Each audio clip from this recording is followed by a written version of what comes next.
Assalamualaikum warahmatullahi wabarakatuh. Saya Nazila Wayuning Tias. Di sini saya akan sedikit menjelaskan tentang pengertian pendidikan multikultural. Pendidikan multikultural secara etimologi terdiri dari dua kata, yaitu pendidikan dan kultural. Pendidikan secara sederhana dan umum bermakna sebagai usaha untuk menumbuhkan dan mengembangkan potensi-potensi bawaan, baik jasmani maupun rohani, sesuai dengan nilai-nilai yang ada dalam masyarakat dan kebudayaan. Multikultural diartikan sebagai keragaman kebudayaan dan aneka kesopanan. Sedangkan secara terminologi, pendidikan multikultural dapat diartikan sebagai pendidikan mengenai keragaman kebudayaan. Pendidikan multikultural sekaligus juga akan melatih dan membangun karakter siswa agar mampu bersikap demokratis, humanis, dan pluralis dalam lingkungan mereka. Artinya, siswa selain diharapkan dapat dengan mudah memahami, menguasai, dan mempunyai kompetensi yang baik terhadap mata pelajaran yang diajarkan guru, siswa juga diharapkan mampu untuk selalu bersikap dan menerapkan nilai-nilai demokratis, humanisme, pluralisme di sekolah maupun di luar sekolah. Pendidikan multikultural merupakan respon terhadap perkembangan keragaman populasi sekolah sebagaimana tuntutan persamaan hak bagi setiap kelompok. Dalam dimensi lain, pendidikan multikultural merupakan pengembangan kurikulum dalam aktivitas pendidikan untuk memasuki berbagai pandangan sejarah, prestasi, dan perhatian terhadap orang-orang dari etnis lain. Artinya, secara luas, pendidikan multikultural itu mencakup seluruh siswa tanpa membeda-bedakan kelompok-kelompok seperti etnis, ras, budaya, strata sosial, agama, dan gender, sehingga mampu mengantarkan siswa menjadi manusia yang toleran dan menghargai perbedaan. Pendekatan pendidikan multikultural.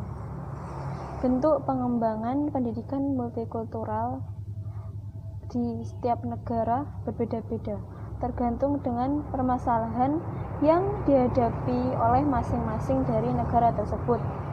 Bank mengemukakan 4 pendekatan dalam mengintegrasikan pendidikan multikultural di dalam kurikulum maupun pembelajaran di sekolah. Adalah pendekatan kontribusi. Level ini adalah yang paling luas dan paling sering digunakan dalam fase pertama dari gerakan kebangkitan etnis. Cirinya adalah dengan memasukkan materi pahlawan dari suku, bangsa, atau etnis dan benda-benda budaya ke dalam mata pelajaran yang sesuai. Hal inilah yang selama ini dilakukan oleh Indonesia.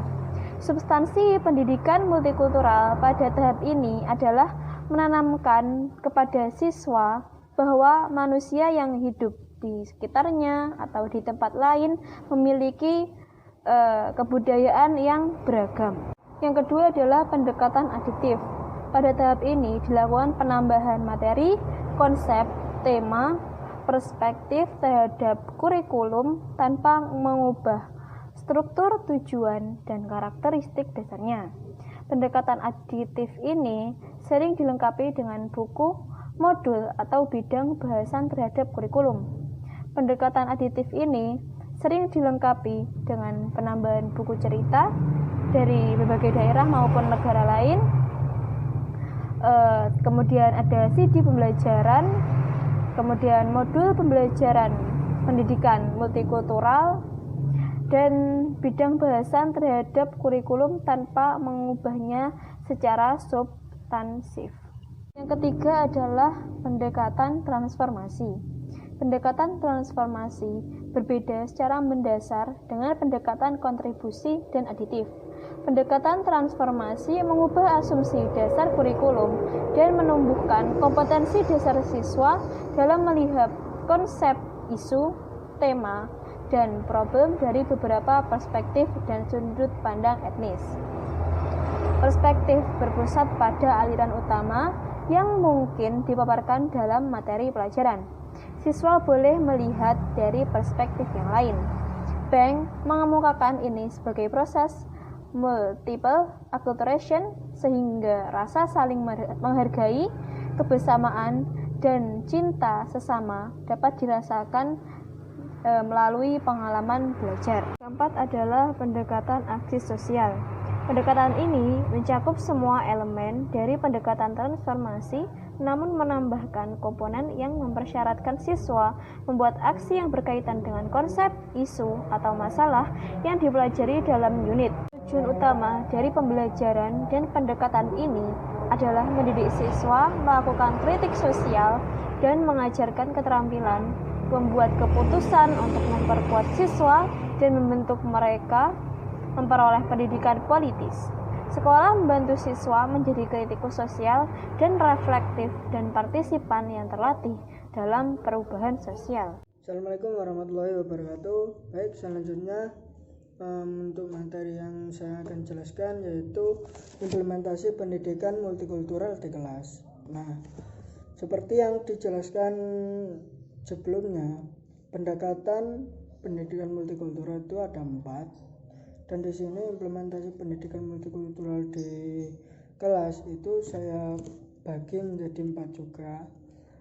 Nah, langsung saja untuk yang pertama yaitu jenjang TK dan SD kelas 1 sampai dengan kelas 3. Yaitu pendekatan yang digunakan adalah pendekatan kontribusi, yang mana pengajarannya di dalamnya yaitu mencakup 1. Mengenalkan beragam bentuk rumah, makanan, baju adat, dan juga berbagai etnis yang berbeda. Dan untuk yang selanjutnya, yang kedua yaitu mendengarkan lagu-lagu daerah dari berbagai etnis. Nah, kegunaannya apa? Untuk mengenalkan bahwa manusia yang hidup di sekitarnya itu sangat-sangat beragam. Nah, untuk yang kedua yaitu jenjang SD kelas 3 dan kelas 3 sampai 6 dan juga SMP, yaitu pendekatan yang digunakan adalah pendekatan adiktif, yang dimana pendekatan ini menambah wawasan pada peserta didik agar menjadi lebih luas. Hal yang dilakukan adalah 1. Melengkapi perpustakaan dengan cerita-cerita rakyat dari berbagai etnis. Yang kedua, memutar CD atau video itu mengenai berbagai kehidupan yang berbeda untuk menanamkan pengetahuan yang luas bagi peserta didik, dan akhirnya peserta didik memiliki rasa ketertarikan terhadap mempelajari apa itu keberagaman, dan juga tentunya menggali lebih dalam lagi tentang apa itu keberagaman. Dan juga yang ketiga, jenjang yang ketiga yaitu jenjang SMA, atau bisa dikatakan pendekatan yang dilakukan adalah pendekatan transformasi, yaitu transisi. Peserta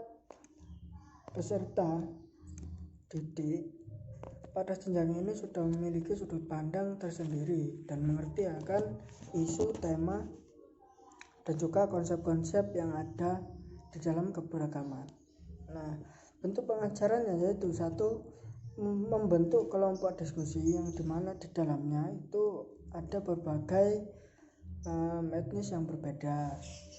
Dan yang kedua yaitu berpendapat atau berargumentasi dengan berbagai etnis yang berbeda di dalam satu kelompok. Nah, kegunaannya apa? Untuk mencari tahu bahwasanya problem-problem yang dihadapi oleh masing-masing etnis itu sangat berbeda. Nah, untuk yang jenjang selanjutnya yaitu jenjang perguruan tinggi, pendekatan yang dilakukan adalah pendekatan aksi sosial, yang dimana peserta didik mampu menerapkan konsep, isu, atau masalah yang diberikan kepada mereka. Peserta didik mampu melakukan kritik sosial, mengambil keputusan, dan memiliki rencana alternatif tersendiri yang tentunya menuju ke ranah yang lebih baik. Nah, apa yang digunakan dalam pendekatan aksi sosial ini yaitu pembelajarannya sebagai berikut ataupun pengajarannya sebagai berikut. 1. mengkaji kebijakan atau isu yang kurang efektif bagi seluruh etnis, ataupun bisa dikatakan kebijakan atau isu tersebut mendiskriminasi beberapa etnis. Untuk yang kedua yaitu melakukan aksi protes dan bisa dikatakan demonstran kepada pihak yang melakukan ketidakadilan ataupun melakukan diskriminasi. Untuk yang selanjutnya yaitu memberikan dukungan nyata kepada pihak yang dirugikan. Nah, tentunya setiap kebijakan dan isu itu ada yang selalu diuntungkan dan ada yang selalu dirugikan.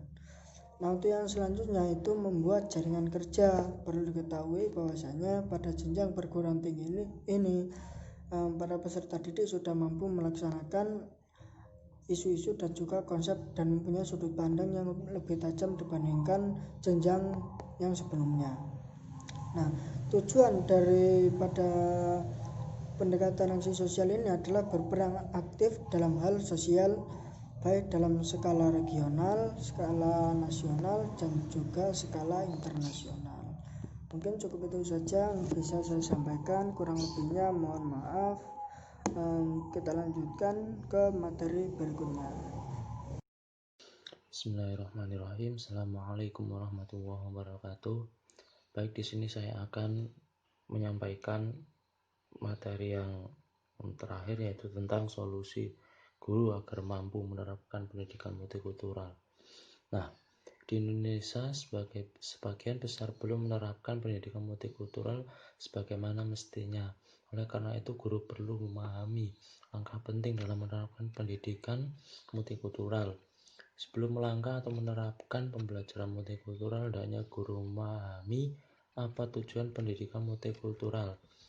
Nah, tujuan pendidikan multikultural ini dibagi menjadi 3, yaitu yang berkaitan dengan sikap, pengetahuan, dan pembelajaran. Nah, tujuan pendidikan multikultural yang berkaitan dengan pengetahuan atau cognitive goals adalah untuk memperoleh pengetahuan tentang bahasa dan budaya orang lain dan kemampuan untuk menganalisis dan menerjemahkan perilaku kultural dan mengetahui tentang kesadaran perspektif kultural. Sedangkan tujuan pendidikan multikultural berkaitan dengan pembelajaran atau instructional goals adalah untuk memperbaiki distorsi, stereotip, dan kesalahpahaman tentang kelompok etnik dalam buku teks dan media pembelajaran. Nah, di sini ada beberapa solusi yang bisa diberikan untuk mengatasi permasalahan-permasalahan tersebut, seperti misal memberikan berbagai strategi untuk mengarahkan perbedaan di depan orang, memberikan alat-alat konseptual untuk komunikasi antar budaya, mengembangkan keterampilan interpersonal, memberikan teknik-teknik evaluasi, membantu klarifikasi nilai, dan menjelaskan dinamika kultural. Oke, baik, itu yang sedikit yang bisa saya sampaikan. Apabila ada salah kata ataupun perbuatan, saya mohon maaf yang sebesar-besarnya. Akhir kata, bila taufik wal hidayah. Assalamualaikum warahmatullahi wabarakatuh.